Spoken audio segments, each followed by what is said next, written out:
Good evening and welcome. I'm Angela Cox and here's the latest from 7 News this Tuesday evening.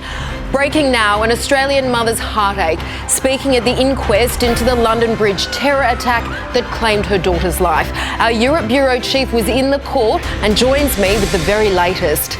And the dust storm sweeping across Victoria will tell you where it's heading. Plus, decision day for two football stars, Israel Folau and Gary Ablett. We've got Jim Wilson standing by with what happens now. Then dramatic new pictures you don't want to miss, a father and daughter's carjacking scare. That egg attack on the PM, our political insider on the fallout. And it all happened this time last night. We're standing by, hoping for a photo of baby Sussex. Our reporter is live in Windsor.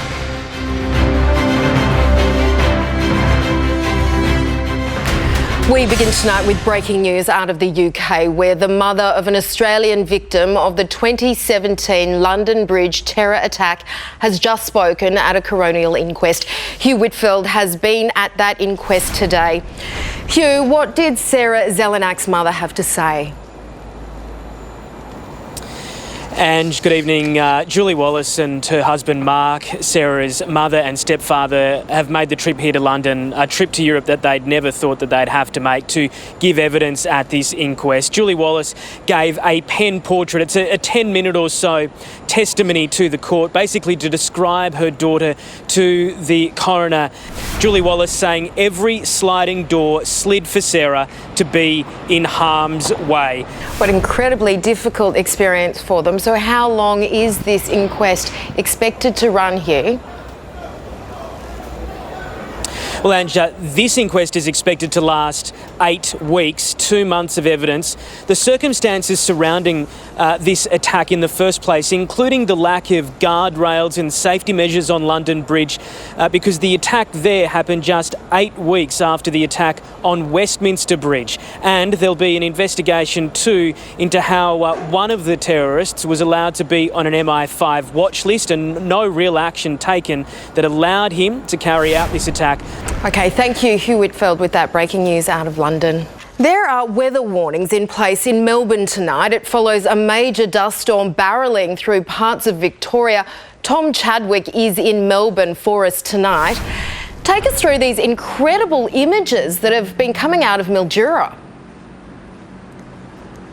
Angela, good evening to you. Yes, indeed, those Mildura locals claim that this dust storm was one of the most remarkable weather events that they have ever seen in that small part of the world. Now, there was no real damage and thankfully, again, no one injured. Ange? These pictures are just extraordinary. And what are the current warnings in place for Melbourne?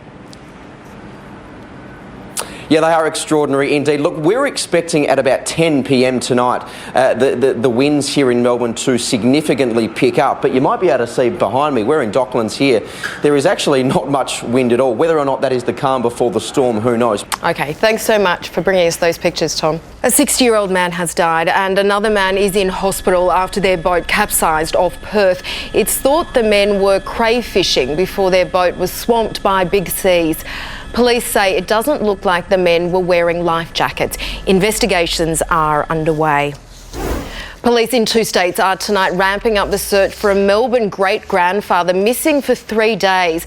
95-year-old Ron McMaster was last seen on Saturday near the Victorian town of Sale in his distinctive vintage Austin. He was heading to a car rally in New South Wales but forgot his phone and hasn't used his bank account. Take a look at this. Tonight we have new security pictures of a Melbourne hotel flooding. A man is facing court accused of setting off fire hydrants on 18 levels at the Experience Bella Hotel in May last year. Emergency workers had to evacuate guests as more than 40,000 litres of water flooded the high-rise building. The accused 28-year-old was found by firefighters in a stairwell with a mop. If found guilty, he could face a $1.6 million clean-up bill. Charges have been laid against a woman who allegedly egged the Prime Minister. The egg missed, but his security team didn't, hauling the attacker identified as 24-year-old Amber Page outside. Political editor Mark Riley joins us from Canberra tonight. Riles, any word on the woman's motivations? Good evening, Ange. Well, I guess you could say broadly they were political, but I guess, and also we need to be careful because this matter is now going before the courts. She's been charged with common assault and with possession of marijuana, so we'll leave it to the courts to decide what the real motivation was. It does happen. It is an unfortunate factor in our open democracy, but really stop it. No need for it. Also today, the Australian Electoral Commission confirmed the number of pre-poll votes has hit 1 million. Could these record numbers voting early have an impact on the result, Riles? Yeah, well, they're votes that can't be influenced by the remaining 12 days of campaigning, Ange, and that's one thing. It has changed the whole complexion of campaigning. Both sides now wanting to get their messages out early, knowing that people are voting in record numbers at pre-poll booths. Okay, as always, thank you, Mark Riley, for us in Canberra tonight. Pleasure, Ange. Well, the verdict is in. After 3 days of hearings, a panel has tonight ruled rugby star Israel Folau committed a high-level breach of the player's code of conduct with controversial social media posts. Let's bring in 7 News sports editor Jim Wilson. Jim, what does this mean? Is it the end of his career? Ange, I think it is as far as Australian rugby is concerned. I think we've seen the last game for Israel Folau for either the Wallabies or the Waratahs. Judging by that statement earlier tonight by the governing body, I feel like Israel Folau, a high-level breach. I think he's played his last game for Australia and for New South Wales and for any Australian rugby franchise. Also tonight in the AFL, good news for Geelong's Gary Ablett at the tribunal. Well, his record was superb. He'd never, as far as the match review was concerned, and now it remains intact. He was successful at the tribunal tonight, Ange. Okay, thanks so much for that tonight, Jim. Pleasure. If you're up early tomorrow, make sure you check the skies for a repeat performance of what's tipped to be the best meteor shower of the year. These pictures from this morning, captured with a fisheye lens, show the particles streaking across the sky. The best viewing, we're told, is between 3 a.m. and dawn.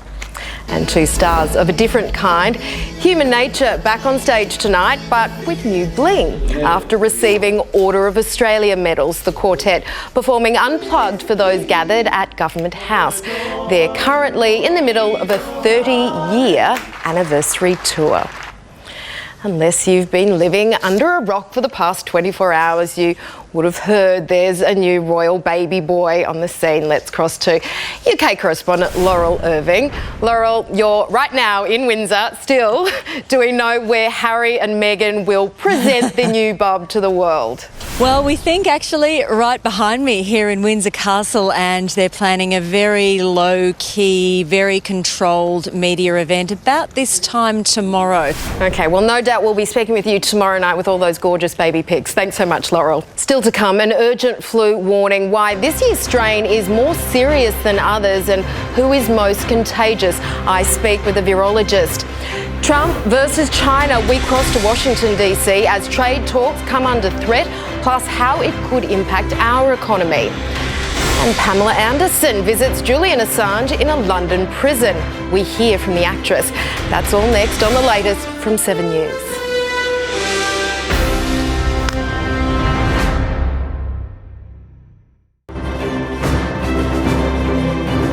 It's only May, but there's already been a surge in flu cases across Australia. 40,000 cases. That's 3 times what we'd normally see this time of year. Let's bring in influenza virologist Kirsty Short. Kirsty, why is this flu season so bad? Yeah, look, we don't fully understand what's all the reasons behind this, but what we do know is that this has been really unusual timing. There's probably a lot of factors that contribute to this. This may just reflect the fact that in 2018 we had a really mild flu season, so maybe not enough people have protective immunity against the virus. It's probably a combination of lots of different reasons, but it's certainly a really unusual time of the year to have so much influenza activity. What about vaccination numbers? Are they down for this time of year? Yeah, so what we know, what we have with vaccination is it's really best method that we have to protect against flu. So it's not necessarily that people aren't getting vaccinated, it's again just coming at a very unusual time of the year. Okay, thank you so much for your time tonight, Kirsty.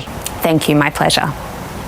Investigators are right now examining the data recorder retrieved from the Russian passenger plane that burst into flames on Sunday. The information will be reviewed against the pilot audio recordings and witness statements.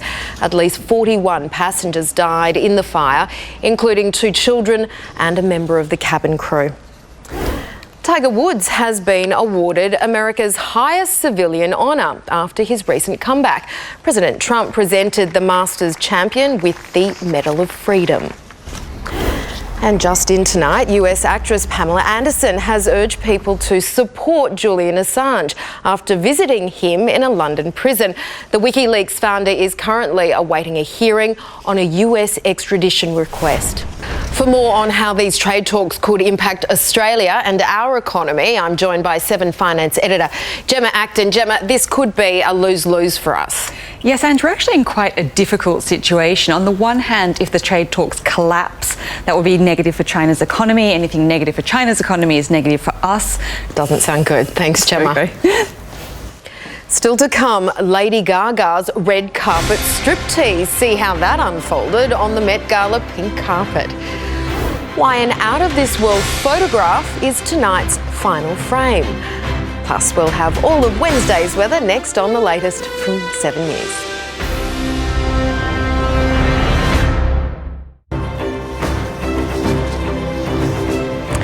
Taking a look over Rome's Piazza Navona Square, where it is a cloudy 19-degree day. Taking a look at the temperatures around the country back here. Sunny and 27 in Brisbane, Sydney sunny and tops of 21, Canberra 14 with an early shower or 2. And in other parts of the country, Townsville sunny with tops of 29, 15 in Albury with a few showers, and Bendigo 16 and partly cloudy. The Met Gala has done it again, delivering an exclusive guest list in outrageous outfits. When it comes to bold and ridiculous costumes, Lady Gaga never disappoints. She slowly stripped off to reveal she was wearing 4 different outfits. This year's theme, if you can't tell, was camp. What exactly does that mean, you might ask? We're told it is fashion inspired by irony, parody and exaggeration. And before we go this evening, our final frame. This breathtaking view is out of this world, quite literally. It shows a SpaceX Dragon cargo ship delivering nearly 3,000 kilograms of supplies to the International Space Station. The astronauts seen there captured and released the cargo ship using a robotic arm. The photo was taken by NASA astronaut Christina Cook, who is on her way to breaking the record for the longest single space flight by a woman. And that is our final frame for tonight. Thank you for your company this evening. Sunrise will be back first thing tomorrow morning from 5:30.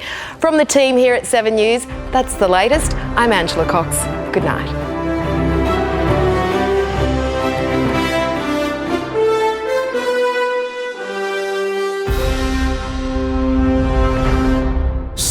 News.com.au happening now.